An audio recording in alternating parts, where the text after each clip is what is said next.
Kwa taarifa nilizonazo na ni za uhakika kabisa kutoka ndani ya klabu ya Simba Sports Club, na taarifa hizi nimezipata kutoka kwa watu wa karibu na klabu hiyo na uongozi wa klabu hiyo ya Simba Sports Club kuhusiana na Jonathan Soa, mshambuliaji wa klabu hiyo ya wekundu wa Msimbazi Simba aliyesajiliwa katika dirisha kubwa akitokea Singida Black Star mara kadhaa, na michezo kadhaa amekosekana kuonekana katika michezo ya wekundu wa Msimbazi Simba kutokana na sintofahamu iliyotokea.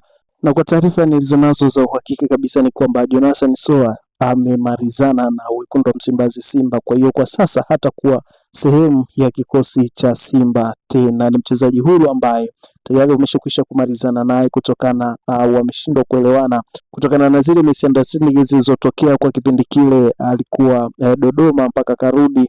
Kama ni mfuatiliaji wa mchezo nafikiri utakuwa unaelewa. Kwa hiyo Simba Sports Club kwa taarifa nilizonazo wameamua kuachana naye kabisa, na maana Jonathan Soa panapodirisha kubwa la usajili hatakuwa sehemu ya kikosi cha wekundu wa Msimbazi Simba, na wameshakwisha kumtoa kambini, anaishi nyumbani sasa hivi, hayupo kambini kwenye kambi ya wekundu wa Msimbazi Simba. Endelea kufuatilia update zetu ili uweze kujua ni nini ambacho kinaendelea juu ya klabu ya wekundu wa Msimbazi Simba.